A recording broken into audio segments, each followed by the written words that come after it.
Graça e paz do Senhor Jesus a todos. Hoje nós vamos praticamente terminar com as últimas instruções do livro de Romanos. Amanhã o apóstolo Paulo vai só se despedir de certas pessoas que o ajudaram no ministério, mas as instruções finais praticamente são dadas neste capítulo.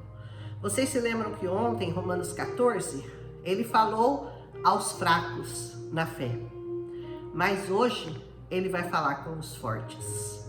Eu não sei que capítulo você está, se você está no 14 ou no 15, você se sente um fraco ou um forte na fé? Vamos ver as instruções para os fortes, porque ontem ele deu instruções com relação ao procedimento para os fracos. Amém? Ele diz assim: nós que somos fortes, devemos suportar a fraqueza dos fracos e não agradar a nós mesmos. Entendeu o que Paulo está dizendo? Você não tem que tentar agradar você mesmo, você tem que ser suportador daquelas fraquezas. Às vezes a gente não tem muita paciência com aquele que é recém-nascido, com aquele que é bebê na fé, com aquele que ainda está no mimimi, que ainda não entendeu o tamanho da grande obra do Senhor Jesus, então ele está cheio de mimimi, cheio de sentimentos, e ele quer cura, ele quer isso, ele quer aquilo. Você que já cresceu um pouco em Cristo, você tem que suportar as fraquezas dele. Por quê? Cada um, essa palavra diz, deve agradar o seu próximo para o bem dele, a fim de edificá-lo. Você só consegue edificar alguém na fé se você estiver disposto a agradar ao seu próximo. Amém? Pois também Cristo não agradou a si próprio, mas como está escrito, os insultos daqueles que te insultam caíram sobre mim. Cristo suportou as afrontas, Cristo suportou as injustiças e ele não buscou agradar a si próprio. Ele conseguiu agradar ao outro, aos próximos. Pois tudo que foi escrito no passado, Paulo diz, foi escrito para nos ensinar. Você concorda? De forma que por meio da perseverança e do bom ânimo procedentes das Escrituras, mantenhamos a nossa esperança. Como que a gente tem que manter a nossa esperança, então? Por meio da perseverança e do bom ânimo. Desanimar não é uma opção. E não perseverar também não está na nossa programação. Amém? Nós temos que ser perseverantes e sempre tendo um bom ânimo. Ontem eu fiquei muito animada porque uma pessoa que eu considero um gigante do Evangelho, um apóstolo do Senhor, pastor Vanelli, da cidade, das primeiras pessoas que eu conheci quando eu me converti há 37 anos atrás, ele foi um dos primeiros que eu tive contato e é um gigante. E ontem ele me disse assim, fez um comentário no meu capítulo, dizendo que ele foi edificado com o meu estudo. Isso me alegrou muito, foi como se eu tivesse recebendo uma resposta do Senhor. Continua por esse caminho, amém? Continue por esse caminho, que a gente sabe que é o único caminho, que não é o melhor, é o único, amém? Porque tudo que está escrito no passado foi escrito para nos ensinar, de forma por meio da perseverança e do bom ânimo, já tinha lido. O Deus que concede perseverança e ânimo, deles um espírito de unidade, segundo Cristo Jesus. O que Jesus Cristo precisa que nós tenhamos, mantenhamos firmes, é esse espírito de unidade, porque a igreja de Cristo é única e é uma só, e ela tem que avançar, Eu sempre digo, vou dizer de novo, qual que é o verdadeiro nome da igreja de Jesus Cristo? Qual que é a igreja verdadeira de Cristo Jesus? O nome da igreja verdadeira de Cristo Jesus é igreja. Igreja, só isso. Quando Paulo escreve as igrejas, ele diz, a igreja que está em Coríntios, a igreja que está em Éfeso, a igreja que está em Filadélfia, a igreja que está em Sardes, e assim ele vai escrevendo aquelas 7 igrejas, e ele só fala isso, a igreja que está lá. Então, a igreja de Cristo que está em Mogi Guaçu, a igreja de Cristo que está em Mojimirim, a igreja de Cristo que está em São Paulo. A igreja de Cristo é uma só. E Cristo precisa que nós nos mantenhamos unidos. Como para que não aconteça o que aconteceu lá no 14, igrejas divididas por causa de causas pequenas que não edificam a igreja. E a igreja tem um propósito muito maior. A igreja precisa salvar almas. E para isso nós temos que ter um mesmo pensamento, né? Para que com um só coração e uma só boca vocês glorifiquem ao Deus e Pai do nosso Senhor Jesus Cristo. É um só coração e uma só boca. Quando você atingir esse nível de Romanos 15, você vai entender que placa de igreja não salva ninguém. Ninguém, você vai chegar lá e falar, esse aqui é o salvo da presbiteriana, esse aqui é o salvo da assembleia, esse aqui é o salvo. Não, esse aqui é o salvo por Cristo Jesus, pelo sangue de Jesus. Não vai ter outro nome, não vai ter placa de igreja nos céus. Aleluia! Portanto, aceitem-se uns aos outros, da mesma forma como Cristo os aceitou. Cristo diz, qualquer um que se chegar a mim, de maneira nenhuma eu vou lançá-lo fora. Jesus não lança ninguém fora. É lógico que ele aceita, você vem como está. É claro que ele vai te transformar. Amém? Mas ele te aceita. Aleluia! A fim de que vocês glorifiquem a Deus. A finalidade é essa, é glorificar o nome de Deus. Pois eu lhes digo que Cristo se tornou servo dos que são da circuncisão. Quem são os da circuncisão? São os judeus, por amor à verdade de Deus, para confirmar as escrituras feitas pelos patriarcas, a fim de que os gentios glorifiquem a Deus por sua misericórdia. Como está escrito, por isso eu te louvarei entre os gentios, cantarei louvores ao teu nome. Então Cristo é servo daqueles que são judeus por amor da vontade de Deus, da verdade de Deus, para confirmar aquilo que Deus havia prometido aos patriarcas, mas também com a finalidade dele ser glorificado e conhecido através dos judeus pelos gentios. Amém? E também diz, cantem de alegria, ó gentios, com o povo dele. Com quem que nós temos que nos alegrar? Com o povo dele, os circuncidados, os judeus, né? Isaías também diz, brotará uma raiz de Jessé, e aquele que levantará para reinar sobre os gentios, estes colocarão nele a sua esperança. Jesus se levantou para reinar entre os gentios, entre nós, e nós colocamos nele a sua esperança, a nossa esperança é cumprimento de profecia. Concordam? Que o Deus da esperança os encha de toda alegria, de toda paz, por sua confiança nele, para que vocês transbordem, transbordando de esperança, pelo poder do Espírito Santo. Você está transbordando de esperança? Ou você está aí amuadinho, achando que perdeu, achando que é um fracassado, um derrotado? Não, você não é nada disso. Você é mais do que vencedor em Cristo Jesus. Amém?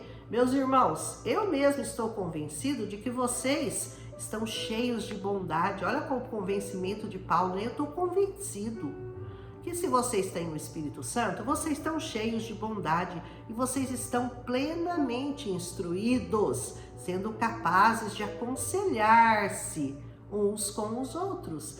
Paulo dizia, vocês já atingiram esse nível, vocês já são capazes de instruir um ao outro. Eu estou plenamente convencido de que vocês estão capacitados para tal. A respeito de alguns assuntos, eu lhes escrevi com toda a franqueza, como para fazê-los lembrar-se novamente deles, por causa da graça que Deus me deu. Olha, se eu tive que lembrar vocês de algumas coisinhas aí que eu escrevi nessas cartas, foi só para lembrar vocês, tá? Daquilo que Deus pediu, porque a graça foi concedida a mim e o Senhor me pediu para lembrá-los, para orientá-los, para instruí-los. Ele foi considerado, ele foi levantado como apóstolo do Senhor, de ser um ministro de Cristo para os gentios. Para isso Paulo foi levantado, para ser ministro dos gentios, com o dever sacerdotal de proclamar o Evangelho de Deus, para que os gentios se tornem uma oferta aceitável a Deus, santificados pelo Espírito Santo. Você já foi santificado pelo Espírito Santo só por meio do sangue de Jesus, confessando o nome de Jesus e aceitando Jesus como seu único, suficiente Salvador, é que você está debaixo disso aqui que Paulo está falando, que você está santificado pelo Espírito Santo. Muita gente se assusta, né? Como assim que você está santificado? Essa palavra está me dizendo que eu estou santificado assim, pelo Espírito Santo. Aleluia! Portanto, eu me glorio em Cristo Jesus. Eu vou falar como Paulo, eu também me glorio em Cristo Jesus, em meu serviço a Deus. Não me atrevo a falar de nada, Paulo dizia, exceto daquilo que Cristo realizou por meu intermédio em palavras e ação, a fim de levar os gentios a obedecerem a Deus. Paulo dizia, eu não me atrevo a falar nada além do que aquilo que o Senhor me manda falar, daquilo que o Senhor me levantou para falar, daquilo que o Senhor me autorizou a falar. Amém? Pelo poder de sinais e maravilhas, porque ele era poderoso em sinais e maravilhas, e por meio do poder do Espírito Santo de Deus. Desde Jerusalém, os arredores, até o Ilírico, proclamei plenamente o Evangelho de Cristo. Olha, andei tudo que eu podia, todos os lugares eu visitei, em todos eu proclamei o Evangelho. Sempre fiz questão de proclamar o Evangelho onde Cristo ainda não era conhecido, de forma que não estivesse edificando sobre o alicerce de outro. Então, se já tinha uma igreja lá instalada, se lá já estava sendo pregado o Evangelho, Paulo não se preocupava em ir lá. Não, já tem outro lá que está trabalhando pelo reino, que já está pregando. Eu vou aonde Cristo ainda não é conhecido. Eu vou pregar aqueles que ainda não ouviram essa palavra. Essa era a preocupação do apóstolo Paulo. Mas antes, como está escrito, hão de vê-lo aqueles que não tinham ouvido falar dele, e o entenderão aquele que não havia antes escutado. É por isso que muitas vezes eu fui impedido de chegar até vocês, porque ele estava realizando a obra, porque ele estava pregando em vários lugares onde Cristo não tinha sido anunciado. Ele não queria então voltar, sem ter terminado a obra, voltar para falar com aqueles que já tinham sido evangelizados. Por isso ele mandava as cartas de instrução aos romanos.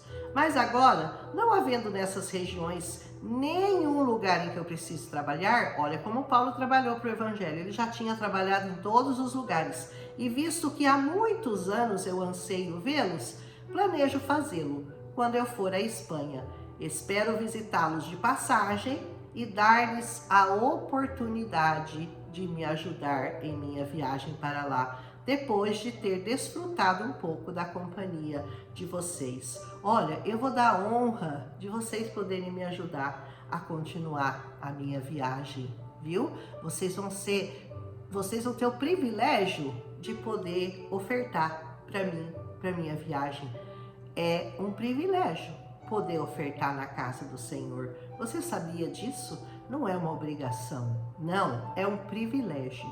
Conhecer ao Senhor a ponto de sentir prazer em dizimar a casa do Senhor e ajudar aqueles que fazem a obra do Senhor, isso você tem que atingir um grau de conhecimento dessa palavra para você chegar a ter essa visão. Paulo diz, eu vou aí e eu vou dar o prazer para vocês de ofertarem para minha viagem continuar. Agora, porém, eu estou de partida para Jerusalém. Agora não, a serviço dos santos. Pois a Macedônia e a Caia tiveram muita alegria de contribuir para os pobres dentre os santos de Jerusalém. Paulo, por todos os lugares que ele passava, ele arrecadava ofertas e levava para aqueles novos convertidos, para aqueles necessitados, e todos ofertavam com muita alegria. Amém? Eles tiveram prazer nisso, olha o que ele está dizendo, eles tiveram prazer nisso, em ofertar. E, de fato, são devedores a eles, pois se os gentios participaram das bênçãos espirituais dos judeus, devem também servir aos judeus com seus bens materiais. Ué, Cristo não veio dos judeus? Então nós somos devedores aos judeus. Aliás, os judeus até hoje, eles vivem em grande parte do nome de Jesus. Se você for a Israel um dia, você vai descobrir que eles respiram Jesus lá. Eles podem não te aceitar, como disse um judeu para mim, nós toleramos vocês. Foi com essas palavras que ele diz, nós toleramos vocês, mas nós não queremos o Cristo de vocês, porque vocês não entendem nada de evangelho. Ele falou com essas palavras, entendeu? Então você percebe, né, que eles não fazem muita questão de nos agradar, não, mas eles nos toleram, porque nós os sustentamos. Grande parte do turismo de Israel tem o nome de Jesus envolvido. Então, por isso eles nos toleram. Mas nós temos a obrigação mesmo de continuar levando riqueza para Israel, porque de Israel saiu o libertador, de Israel, lá de Sião, veio a salvação para nós, os gentios. Não tem dinheiro que pague isso, amém? Assim, depois de completar essa tarefa e de ter certeza de que eles receberam esse fruto, o fruto da oferta, eu irei à Espanha e vou visitar vocês, de passagem. Sei que quando eu for visitá-los, eu irei na plenitude da bênção de Deus. Olha que bênção, né? A plenitude da bênção de Cristo. Aleluia! Como nós almejamos alcançar, né? A plenitude da bênção de Cristo. Aleluia! Recomendo-lhes, irmãos, por nosso Senhor Jesus Cristo e pelo amor do Espírito, que vocês se unam em minha luta, orando a Deus em meu favor.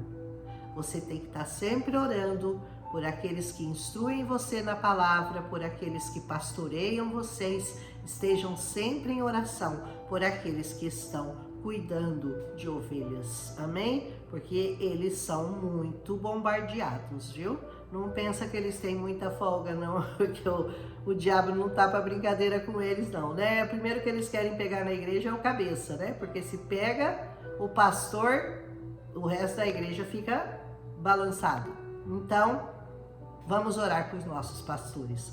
Orem para que ele esteja livre dos descrentes das Judeias. Ah, sabe aqueles judeus que não quiseram aceitar? Senhor, me livra deles, e que o meu serviço em Jerusalém seja aceitável aos santos, não aos descrentes, aos santos. De forma que pela vontade de Deus eu os visite com alegria e juntamente com vocês desfrute de um período de refrigério. É tão bom a gente estar entre irmãos. É realmente algo revigorante, é algo que traz alegria e paz para a nossa alma. Porque cada vez que você se sente fraco, sempre tem um irmão disposto a te levantar. Aleluia, a te trazer ânimo. E aí isso não tem preço, isso acrescenta paz, e cada dia você vai se fortalecendo mais e mais na graça do Senhor Jesus. O Deus de paz seja com todos vocês. Amém. E assim nós terminamos Romanos 15. Eu tentei gravar, minha voz não tá nada boa, eu tô com bastante rouquidão, mas que o Senhor abençoe, que o Senhor guarde a sua vida, que a cada dia nós possamos continuar conhecendo, prosseguindo em conhecer essa linda palavra. Amém? Nós sejamos edificados por ela dia após dia. Um abraço e até amanhã com Romanos 16. Romanos 16 vai ser mais rápido, porque ele só está despedindo de todos, ele vai citar nomes. É importante porque Deus te conhece pelo nome. Aleluia! Um abraço até amanhã com Romanos 16. Se você gostou, deixa seu like, faz um comentário, escreve amém. Isso já me ajuda bastante. Um abraço e até amanhã.